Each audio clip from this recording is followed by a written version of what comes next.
ሰላም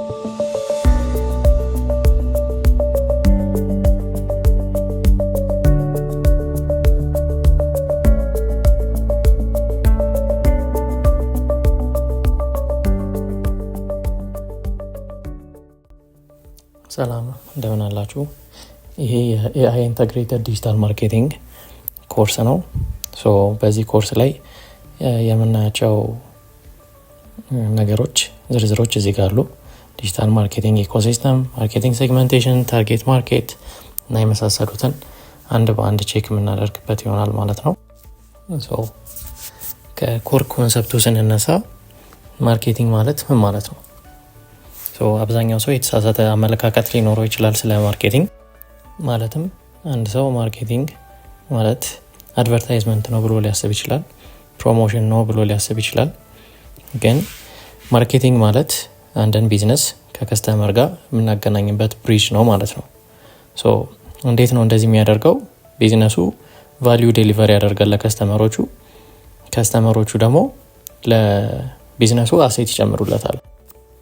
ስለዚህ ማርኬቲንግ እነዚህን ሁለት ቢዝነስ እና ከስተመሩን የሚያገናኝ ብሪጅ ነው ካልን፣ እንዴት ነው የሚያገናኘው ስንል ቢዝነሱ ወደ ማርኬቱ ወይ ደግሞ ወደ ኦዲየንሱ የሚደርስበት መንገድ ነው ማለት ነው። ወይም እነሱን ከስተመሮቹን አትራክት የሚያደርግበት፣ ኢንጌጅ የሚያደርግበት፣ ከስተመሮቹ ጋር የሚደርስበት ወይ ነው ማለት ነው። ማርኬቲንግ ያዘ ኮንሰፕት ከስተመራችሁን በደንብ አንደርስታንድ አድርጋችሁ ፕሮዳክታችሁ ወይ ሰርቪሳችሁ ራሱን እንዲሸጥ የምታደርጉበት ሳይንስ ነው ማለት ነው። ዲጂታል ማርኬቲንግ ስንል ደግሞ ይህንን የማርኬቲንግ ኮንሰፕት ዲጂታል ቱሎችን እና ቻናሎችን በመጠቀም ለቢዝነሱን ሄልፕ ማድረግ ወይ ደግሞ ቢዝነሱ ከስተመሮቹ ጋር እንዲደርስ ማድረግ ማለት ነው። ይህንን ካለን አንድ ቢዝነስ ከከስተመሮቹ ጋር በገንዘብ፣ በጊዜ፣ በአቴንሽን እና በዳታ ቫሊዩ ኤክስቼንጅ ያደርጋል ማለት ነው። በቀጣይ ደግሞ ኤአይ ምንድን ነው፣ ከሌሎች ሶፍትዌሮች ወይ ደግሞ ሲስተሞች ምንድን ነው የሚለየው፣ ምን ላይ ልንጠቀመው እንችላለን እና በምን አይነት ወይ ልንጠቀመው እንችላለን የሚለውን ነገሮች እናያለን ማለት ነው። ኤአይ ማለት ኮምፒውተሮች ወይም ደግሞ ሶፍትዌሮች ኮምፕሌክስ የሆኑ ኦፕሬሽናል ታስኮችን ፐርፎርም ማድረግ ሲችሉ ማለት ነው። ሂውመን ኮግኒቲቭ የሚያስፈልጋቸው ሌላ ጊዜ በሰው የሚሰሩ ነገሮችን ማድረግ ሲችል ማለት ነው። ኮር ኮግኒቲቭ አቢሊቲስ የምንላቸው ላንጉጅን ፕሮሰስ ማድረግ ወይ አንደርስታንድ ማድረግ፣ ከዳታ ለርን ማድረግ፣ ዳይናሚክ ፕሮብሌም ሶልቪንግ፣ ኢሜጅ ኤንድ ቮይስ ቪዥን ጀነሬት ማድረግ እና የመሳሰሉትን ይሆናል ማለት ነው። እነዚህ ነገሮች እንዴት ማርኬቲንግ ላይ እንጠቀምባቸዋለን ወይም ደግሞ ኤአይን እንዴት ማርኬቲንግ ላይ እንጠቀመዋለን ስንል ኮንተንት ክሬት ለማድረግ ልንጠቀምበት እንችላለን። አዶችን ታርጌት ለማድረግ ልንጠቀምበት እንችላለን። ማርኬቲንጋችንን በደንብ ፐርሰናላይዝ ለማድረግ እንጠቀምበታለን። አውቶሜት ለማድረግ እንጠቀምበታለን። ኮንተንት ክሪኤሽን ስንል ኮፒራይቶችን ለመጻፍ፣ ግራፊክ የሆኑ ሞካፕ ዲዛይኖችን ጀነሬት ለማድረግ፣ ኢሜጆችን ጀነሬት ለማድረግ፣ ሙድ ቦርዶችን ለመስራት ልንጠቀምበት እንችላለን ማለት ነው። አድ ታርጌቲንግ ላይ ደግሞ በጀታችንን አሎኬት ለማድረግ እንጠቀምበታለን። ፐርሰናላይዜሽን ደግሞ የከስተመሮቻችንን ኒድ አንደርስታንድ በማድረግ ለእነሱ እንዲሆን አድርጎ ቻትቦቶችን፣ ሰፖርት ሉፖችን በእንደዚህ አይነት ወይ ያዘጋጅልናል ማለት ነው። አውቶሜሽን ላይ ስንመጣ ደግሞ አዶቻችንን ትራክ እያደረገ አጀስት ያደርግልናል። አውቶሜትድ የሆኑ ሪስፖንሶችን ከከስተመሮቻችን ጋር ኮሚኒኬት ያደርግልናል እና ለእንደዚህ አይነትና ለመሳሰሉት ነገሮች መጠቀም እንችላለን። ለዚህም የተለያዩ አይነት ኤአይዎችን እንደ ቻትጂፒቲ፣ ጀሚናይ፣ ክሎድ፣ ኢሜጅ ኤፌክስ፣ ፓንዳ፣ ፐርፕሌክሲቲ የመሳሰሉትን መጠቀም እንችላለን ነው። ስለዚህ ኤአይ ኢንተግሬትድ ዲጂታል ማርኬቲንግ ማለት ኤአይን በመጠቀም ዲጂታል ፕላትፎርምና ቻናሎችን ኢንተግሬት አድርገን አንድን ቢዝነስ ለከስተመሮቹ እንዲደርስ ማድረግ ወይ ደግሞ የአንድን ቢዝነስ ፕሮዳክት ወይ ሰርቪስ ራሱን እንዲሸጥ ማድረግ መቻል ማለት ነው። የመጀመሪያ ርዕሳችን የሚሆነው ዲጂታል ማርኬቲንግ ኢኮሲስተም ነው። ዲጂታል ማርኬቲንግ ኢኮሲስተም ምንድን ነው ስንል አንድ ከስተመር አንድን ቢዝነስ ዲስከቨር ከማድረግ ጀምሮ እስኪገዛ ያለበትን ጀርኒ የምናይበት ነው። በቀጣይነት ደግሞ ማርኬት ሴግመንቴሽን ቫሪያብልስ ምንድን ናቸው፣ ሴግመንቴሽን ምንድን ነው፣ በምን ያክል ዌዮች አንድን ኦዲየንስ ሴግመንት ማድረግ እንችላለን የሚለውን ነገር እናያለን። ከዲጂታል ኢኮሲስተም ስንጀምር የመጀመሪያው ዲስከቨሪ ነው። ዲስከቨሪ ማለት ደግሞ ከስተመሮቻችን ቢዝነሱን እንዴት ነው ዲስከቨር የሚያደርጉት የሚለው ጥያቄ ነው ማለት ነው። ለሱም ደግሞ በአዶች ዲስከቨር ሊያደርጉት ይችላሉ። ሰርች ኤንጂን ኦፕቲማይዜሽን በመጠቀም ሃየር ራንኪንግ በመሆን ጎግል ላይ ሰርች ሲደረግ ቶሎ እንዲደርሳቸው ሊሆን ይችላል። ኢንፍሉዌንሰሮችን በመጠቀም ሊሆን ይችላል። የመጀመሪያው ዲስከቨሪ ፌዝ ሰዎቹ ጋር ቢዝነሱ እንዴት ነው የሚደርሰው የሚለውን የምናይበት ነው ማለት ነው። ሁለተኛው ደግሞ ኢንጌጅመንት ሲሆን ይሄ ደግሞ ሰዎቹን የት ነው የምናገኛቸው የሚለውን ጥያቄ ይመልስልናል ማለት ነው። ማለትም እነዚህን ሰዎች ዌብሳይት ላይ ነው የምናገኛቸው፣ ኢንስታግራም ላይ፣ ሶሻል ሚዲያዎች ላይ ነው የምናገኛቸው ወይስ ኮሚኒኬሽን ቻናሎች ላይ ነው የምናገኛቸው የሚለውን ጥያቄ የምንመልስበት ይሆናል። ሶስተኛው ደግሞ ትረስት ሲሆን ይህኛው ፌዝ ደግሞ ሰዎች የእኛን ቢዝነስ አፕሮች ለማድረግ በምን አይነት አፕሮች ሊያደርጉት ይችላሉ ወይም ደግሞ ምን ነገር አይተው እኛ ጋር ሊመጡ ይችላሉ። እነዚህ ደግሞ ሪቪዎቻችን፣ ቴስቲሞኒያል ኮንተንቶቻችን ሊሆኑ ይችላሉ። ስለዚህ በኮንታክታችን አትራክት ማድረግ እንችላለን። ሪቪው አትራክት ሊያደርጋቸው ይችላል፣ ወይ ደግሞ ቴስቲሞኒያሎች አትራክት ሊያደርጓቸው ይችላሉ እነዚህን ሰዎች ማለት። ቀጣዩ ደግሞ የኮንቨርዥን ፌዝ ሲሆን ይህም ደግሞ ሰዎቹ አክቹዋሊ ሰርቪሳችንን ወይ ፕሮዳክታችንን የሚገዙበት ማለት ነው። እነዚህን ነገሮች ደግሞ ሲያደርጉ በምን አይነት ዌይ ማድረግ ይወዳሉ ወይ በምን አይነት ዌይ እነዚህን ነገሮች ያደርጋሉ የሚለውን ጥያቄ የሚመልስልን ነው ማለት ነው። በቀጣይ የምናየው ደግሞ ሪቴንሽን ፌዝ ሲሆን ይሄ ደግሞ ሰዎቹን ምን ያስቆያቸዋል፣ በምን አይነት ዌይ እነሱን ማቆየት እንችላለን ወይም ደግሞ በምን አይነት ዌይ ከእነሱ ጋር ኢንተራክት እያደረግን እንዲቆዩ ማድረግ እንችላለን የሚለውን ጥያቄ ይመልስልናል ማለት ነው። ይሄ ፓዝ የሚያሳየን ማርኬቲንግን በመጠቀም ሰዎች እንዴት ዲስከቨር ያደርጉናል እኛን፣ ከዛ እንዴት ነው ከነሱ ጋር ኢንተራክት የምናደርገው ወይ ደግሞ ምን ላይ እናገኛቸዋለን የሚለውን ነገር፣ ከዛ ቀጥሎ ደግሞ እነሱን ለመያዝ ወይ ደግሞ አትራክት ለማድረግ ወይ እንዲያምኑን ለማድረግ በምን አይነት ወይ እንጠቀማለን የሚለውን እናየን።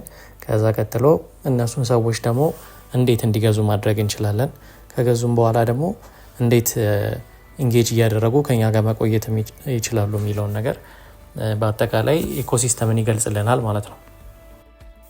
በፊት ካልነው ጋር ለማያያዝ ያክል ማርኬቲንግ ቢዝነስ እና ከስተመር መካከል ያለ ብሪጅ ነው ካልን እነዚህን ዲጂታል ኢኮሲስተም ተጠቅሞ አንድ ከስተመር እንዴት ቢዝነሱ ጋር መድረስ ይችላል፣ ቢዝነሱ ሪቴን እስኪያደርገው ድረስ ያለው ጀርኒ ምን ይመስላል የሚለውን በእንደዚህ አይነት መልኩ ማየት እንችላለን ማለት ነው።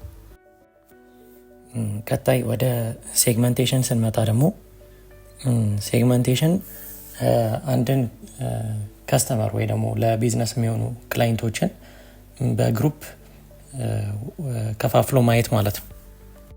ማለትም ደግሞ አንድ ቢዝነስ ለሁሉም ሰው ስለማይሆን መድረስ ለሚፈልጋቸው ሰዎች መድረስ በሚፈልገው ፕላትፎርም ወይ ቻናሎች ትክክለኛውን ከስተመሮችን እንዲያገኝ የምናደርግበት መንገድ ነው ማለት ነው ሴግመንቴሽን። ለምሳሌ ሁለት የተለያዩ ኮፊ ሃውሶችን ብንወስድ አንደኛውን 4 ኪሎ ብናደርገውና አንደኛውን ደግሞ ቦሌ አካባቢ ብናደርገው ሁለቱም የተለያዩ ታርጌት ኦዲየንሶች ይኖራቸዋል። ማለትም ደግሞ እነሱን ቢዝነሳቸውን ፈልገው ወይ እነሱ ጋር የሚመጡ ሰዎች የተለያዩ ሰዎች ናቸው። 4 ኪሎ አካባቢ ያለው ሰው የስራ ቅጥር ፈላጊዎች በአካባቢው በዙሪያው ብዙ ሰዎች ሊኖሩ ይችላሉ። ቦሌ አካባቢ ያለው ሰውዬ ደግሞ በብዛት የኮርፖሬት ሰራተኞች ወይ ደግሞ የቢሮ ሰራተኞች በአካባቢው ሊኖሩ ይችላሉ። ስለዚህ የነሱ ቢዝነሳቸውን ለነሱ አትራክት እንዲያደርግ ለነሱ መሆን እንዲችል አድርገው ፕሬዘንት ማድረግ ይኖርባቸዋል ማለት ነው። ለምሳሌ 4 ኪሎ ያለው ሰውዬ የስራ ቅጥር የሚወጣባቸውን ጋዜጣዎች አብሮ አያይዞ እዛ ማስቀመጥ ይችላል። ሶዛት እዛ የሚመጡት ሰዎች እሱንም እያነበቡ የእሱንም ሰርቪስ እንዲያገኙ ለማድረግ ማለት ነው። ቦሌ አካባቢ ያለው ሰውዬ ደግሞ ቴካዌ ቡና በቴካዌ እንትን ማድረግ ይችላል፣ ኦፈር ማድረግ ይችላል። ሰራተኞች ስለሆኑ ይዘውት የሚገቡት ነገር ሊፈልጉ ስለሚችሉ ማለት ነው። ሴግመንቴሽን ማለት ለእነዚህ ለከስተመሮቻችንን ኒድ ምናሟላበትን አይነት መንገድ ፈጥረን ከስተመሮቻችንን ወደ ተወሰነ ግሩፕ ማጥበብ መቻል ማለት ነው። በምን አይነት ወይ ሴግመንት እናደርጋቸው እነዚህን ሰዎች? እኛ አሁን መጀመሪያ ላይ የተጠቀምነው ጂኦግራፊክ ሴግመንቴሽን ይባላል። ማለትም ከአካባቢ ካላችሁበት ሎኬሽን አንጻር ምን አይነት ሰው አትራክት ማድረግ ትችላላችሁ፣ ወይ ደግሞ ምን አይነት ሰው እናንተ ጋር ሊመጣ ይችላል፣ ታርጌት ኦዲየንሳችሁ ምን አይነት ሊመስል ይችላል የሚለውን ነገር የምናይበት ነው ማለት ነው። ከዛ ሲቀጥል ዴሞግራፊክ አለ፣ ሳይኮግራፊክ እና ቢሄቪየራል የሚሉ ፖይንቶች አሉን። ዴሞግራፊክ ማለት አንድን ታርጌት ኦዲየንስ በእድሜያቸው፣ በኢንካም፣ ላይፍ ስታይላቸው እና ክላሳቸው የምንከፋፍልበት ነው ማለት ነው።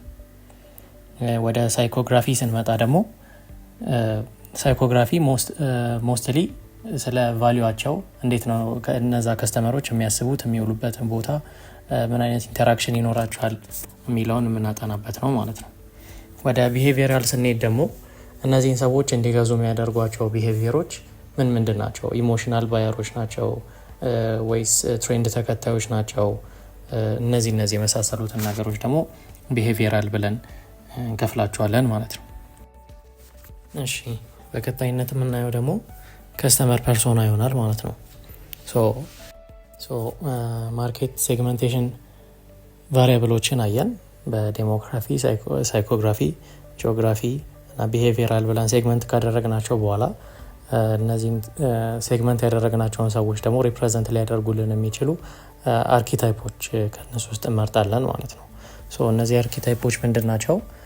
እነዚህን ሰዎች ሞስት ላይክሊ ዲፋይን ብናደርጋቸው ወይ ደግሞ ሰው ቢሆኑ ምን አይነት ሰው ሊሆኑ ይችላሉ የሚለውን ዲፋይን የምናደርግበት ነው ማለት ነው።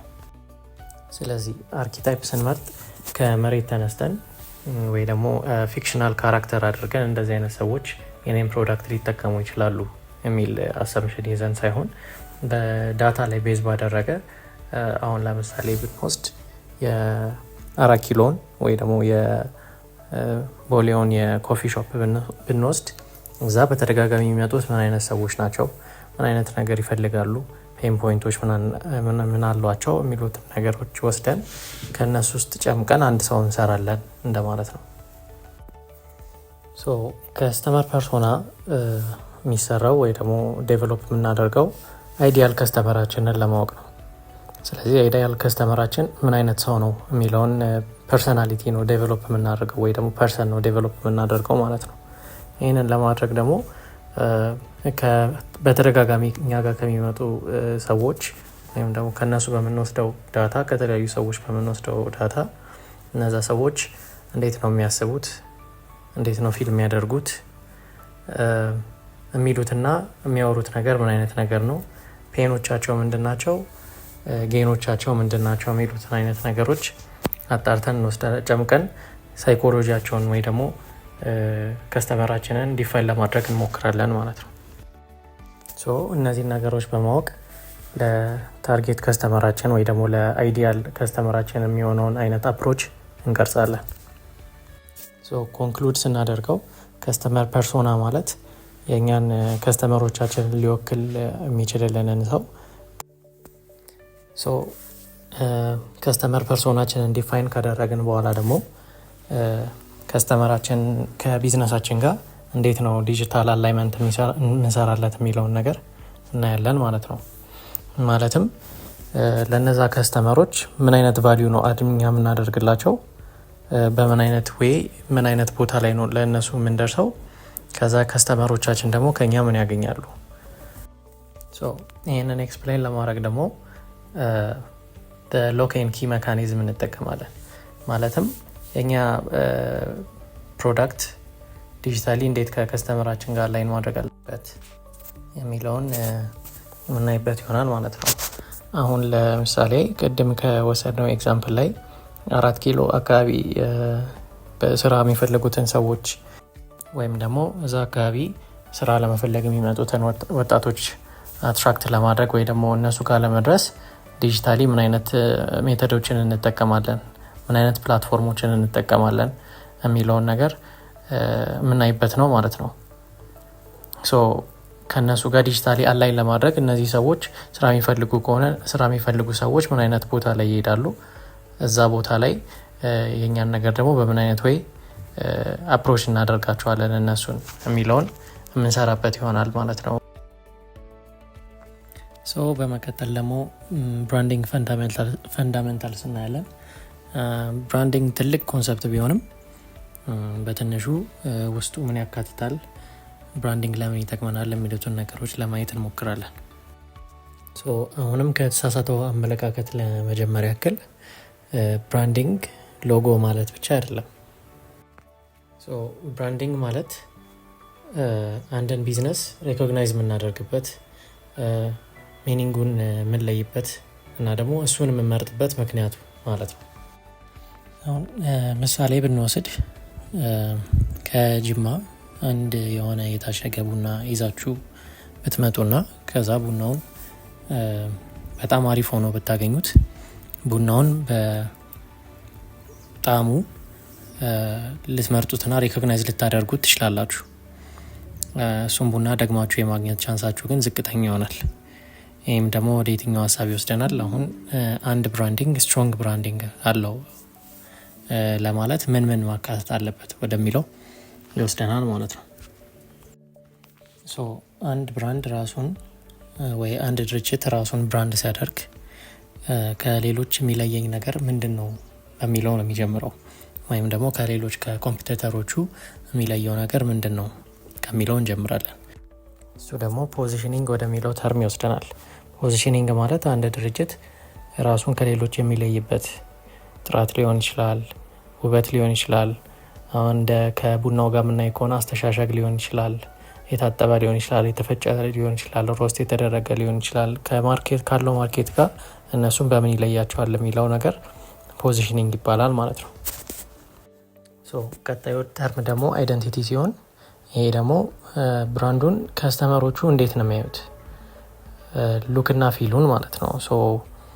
ከስተመሮች አሁን ቡናውን እነሱ ከማርኬት ይሄ ነገር ይለየናል ብለው ራሳቸውን ፖዚሽን ያደርጋሉ። ከስተመሩ ደግሞ እሱን ወስዶ ይሄ በዚህ ነገር ይለያል ምናምን ብሎ የሚቀበለው ነገር ወይ ደግሞ አክሰፕት የሚያደርገው ነገር እሱ የብራንዱ አይደንቲቲ ይሆናል ማለት ነው።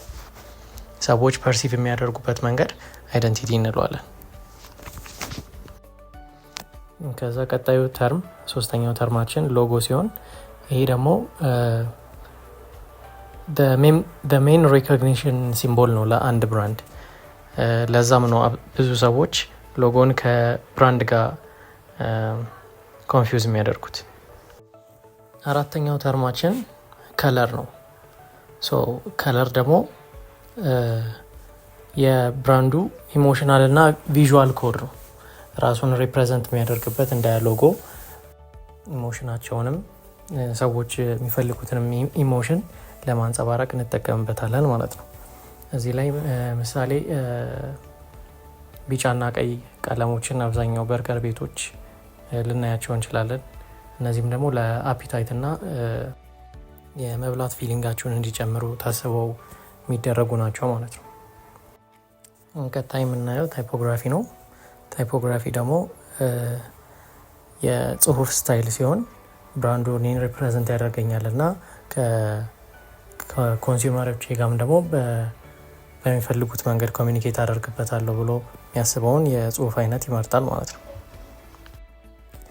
ቮይስ ስንል ደግሞ ብራንዱ እንዴት ነው ከኮንሱመሮቹ ጋር ኢንተራክት የሚያደርገው፣ በጣም ፎርማል የሆነ ቶን ያለው ወይስ ተጫዋች የሆነ ቶን ያለው። ለዚህ እንደ ኤግዛምፕል የኢትዮ ቴሌኮምን እና የቢዩ ዴሊቨሪን ቶን ኦፍ ቮይስ ወይ ደግሞ ቮይስ ማየት እንችላለን። እንዴት ነው እነሱ ከስተመራቸውን አፕሮች የሚያደርጉት፣ ኖቲፊኬሽን ሲልኩልን በምን አይነት ወይ ነው ኮሚኒኬት ለማድረግ የሚሞክሉት የሚለውን ማየት እንችላለን። ቀጣይ ሜሴጂንግ ሲሆን ብራንዱ በተደጋጋሚ ስለምንድን ነው የሚያወራው የሚለውን የምናይበት ይሆናል ማለት ነው።